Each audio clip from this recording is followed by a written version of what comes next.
गर्मी में 5 अनाथ बहनों का घास घर।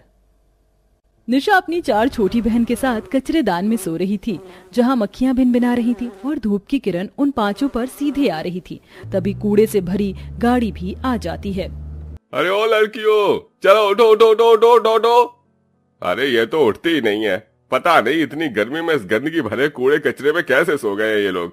खैर मुझे क्या, मुझे अपना कचरा फेंक कर जाना है। गाड़ी वाला सारा कचरा खाली करके चला जाता है, जिसमें की गंदी बात से वह गरीब 5 बहनें उठ जाती हैं। दीदी कितनी गंदी बात आ रही है। कूड़े में मेरी तो फ्रॉक भी गंदू गंदू हो गई है। ये मुझको माँ ने दिलाई थी। फिर 5 साल की पूजा अपनी फ्रॉक को देख देख कर बहुत रोती है। उसके संग में 4 बहनें सोनी, करिश्मा, रवीना, निशा भी उदास हो जाती है, क्योंकि वह सबसे छोटी थी। रो मत पूजा, तुम्हारी दीदी है ना, मैं तुम्हें नई फ्रॉक दिला दूंगी। झूठ झूठ झूठ, तुम सिर्फ और सिर्फ झूठ बोलती हो दीदी। तुम हमारे लिए घर भी नहीं बना पा रही हो। देखो हमें कचरे में सोना पड़ता है, वो भी इतनी गर्मी में। नीनी भी नहीं आती है। पूजा अपनी नासमझी में अपनी बड़ी बहन को बहुत कोसती है। पूजा ऐसा नहीं कहते, ये हमारी बड़ी दीदी हैं, हम काम के लिए जा रहे हैं, अपना ख्याल रखना। इधर तीनों छोटी बच्चियां कूड़ेदान में कचरा बीनती हैं और रवीना, निशा कड़ी धूप में काम ढूंढने आती हैं। दोनों के पैरों में चप्पल तक नहीं थी, ऐसे में धरती भी तवे के जितनी तप रही थी। माँ, दीदी पैर जल रहे हैं। समझ सकती हूँ बहन, लेकिन पैसे भी तो नहीं हैं। दोनों एक जूस पानी की दुकान पर आती हैं। जयराम जी की भैया जी। अरे लड़कियों, खबरदार जो मेरे सामने हाथ फैलाना। हमारे सामने हाथ फैला भी मत देना। चलो भागो, 1 रुपया भी भीख नहीं दूंगा। नहीं नहीं भैया जी, आप गलत समझ रहे हैं। हम तो यहाँ काम मांगने आए हैं। हम दोनों पर हमारी 3 छोटी अनाथ बहनों की जिम्मेदारी है। चोर जैसी तो शक्ल है दोनों की। है? चलो भागो यहाँ से। दुकानदार दोनों अनाथ बहनों के बिगड़े हुलिया को देखकर डांट कर भगा देता है। बाकी सब लोग भी ऐसा ही करते हैं। माँ बाप के जिंदा रहते बच्चे हर बुरे से बुरे दुख में भी हंसते हुए हद से गुजर जाते हैं, लेकिन जब सर से माँ बाप का साया उठ जाए तो अपने भी बेगाने हो जाते हैं। आज भी हमको किसी ने काम नहीं दिया।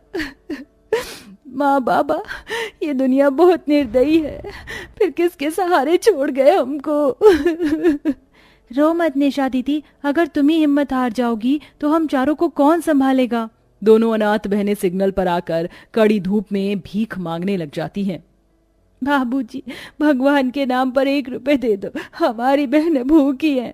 उस बड़ी सी मर्सिडीज गाड़ी में एसी में बैठा पत्थर दिल अमीर आदमी उन बहनों की पुकार को अनसुना कर देता है।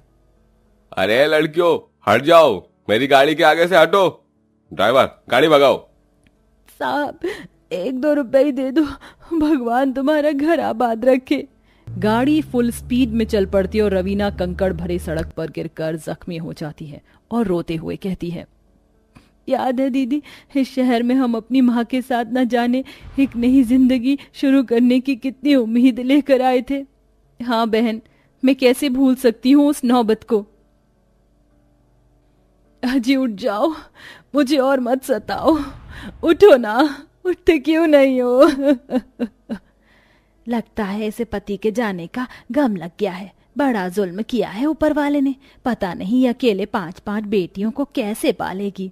सविता के सामने उसके पति धर्मेंद्र की लाश पड़ी थी। वह बस सुध-बुध होकर रोती जा रही थी। उसके संग में उसकी 5 बच्चियां भी बाबा बाबा कहकर रो बलक रही थी। तभी सविता अपनी कलाई की चूड़ियां पटक कर तोड़ लेती है और अंतिम संस्कार कर देती है। अब मेरी बच्चियों की जिम्मेदारी मुझ पर है। ना तो मैं पढ़ी लिखी हूँ, ना मुझ में कोई हुनर है। मैं कैसे पालूंगी? भगवान कोई तो रास्ता दिखा। तभी सविता का ध्यान अपने आंगन में उगे हरी घास पर जाता है।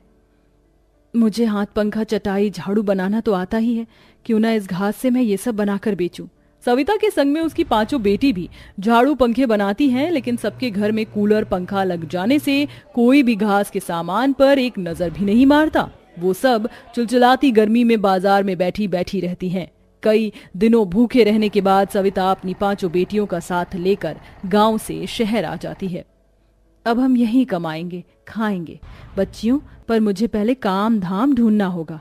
निशा, अपनी 4 बहनों का ध्यान रखना।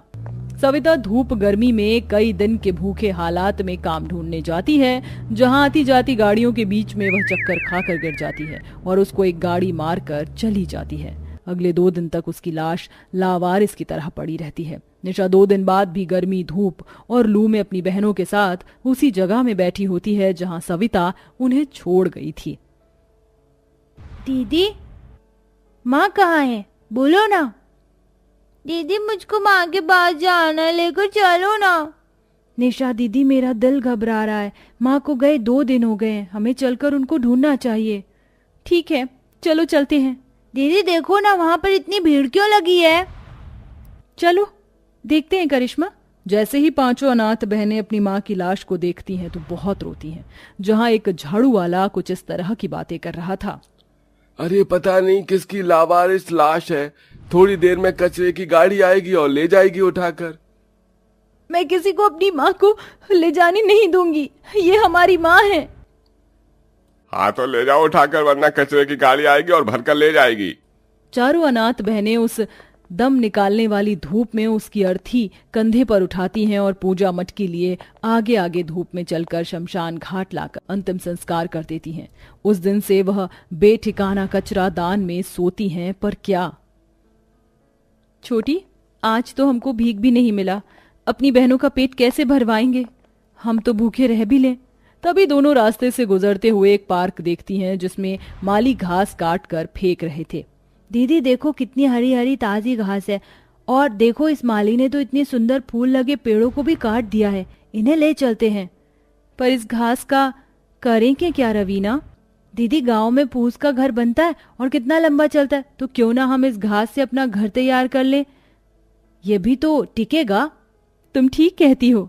दोनों बहनें घास बटोर कर सर पर उठा लेती हैं, जिसमें एक जादुई कीड़ा भी लिपटा हुआ था और घास में वो चला आता है। दीदी, आप इतनी घास क्यों लाई हैं? इससे हम अपने रहने का घर बनाएंगे, क्योंकि घास बहुत ठंडी होती है। सुनो, मेरी मदद करो। दीदी दीदी, इस घास में से तो आवाज आ रही है। ये तो एक कीड़ा है। निशा उसे हाथ पर उठाती है। तुम बोल सकते हो? हाँ, क्योंकि मैं जादुई भंवरा हूँ। मैं तो फूलों का रस पीने के लिए उसे पार्क में पहुँच गया था, तभी उन माली ने पेड़ काट दिया और मैं जख्मी हो गया। रुको, मैं तुम्हें ठीक करती हूँ। निशा उसे एक पत्ते पर रख देती है और चारों रस भरे फूल लाकर देती है। तुम सबका धन्यवाद। मैं मीठा रस पीकर मेरी शक्ति पूरी तरह लौट आई है। कहो, क्या मदद कर सकता हूँ मैं तुम्हारी? हमारे पास रहने को घर नहीं, क्या तुम बना सकते हो? क्यों नहीं, क्यों नहीं। तू फूल में भंवरा, एक घास दिखा दे कमाल, जिससे बन जाए ये नाराज बैरों का सुंदर सा बसेरा। कीड़ा ये मंत्र गुनगुनाते हुए उस पूरी घास को जादुई बना देता है और पलक झपकते 5 अनाथ बहनें खुद को विशाल जादुई घास के घर में पाती हैं। अरे वाह, ये घास का घर कितना बड़ा और सुंदर है ना सोनी दीदी? हाँ पूजा, और इस घर में तो कितनी ठंडक भी है, गर्मी भी नहीं लग रही। देखो, इसकी तो दीवार भी हरी और दरवाजे भी। अच्छा, अब मैं चलता हूँ। तुम 5 का जो भी इच्छा हो इस घास घर से कह देना, ये पूरी कर देगा। ये कहकर वह कीड़ा गायब हो जाता है। क्या सचमुच हम इस जादुई घास के घर से जो मांगेंगे वो ये देगा? तो फिर मैं मांगती हूँ कि हमारे सामने अच्छा अच्छा खाना आ जाए। और घास का जादुई घर अपने जादू से उन्हें लजीज बढ़िया खाने की थालियां देता है। ये तो सच में जादुई घास का घर है। दीदी चलो खाते हैं। कई दिन तक भूखे प्यासे गर्मी में भटकने के बाद वह उस दिन पेट भर कर खाती हैं। अब तो मेरा मन ठंडी ठंडी आइसक्रीम खाने का कर रहा है। प्यारे घास के घर, क्या तुम हमको आइसक्रीम खिलाओगे? और चमचमाते हुए आइसक्रीम भी आ जाती है। ये तो कमाल हो गया। प्यारे जादुई घास के घर, मुझे नए कपड़े दो ना, मेरे पास एक भी अच्छे कपड़े नहीं है।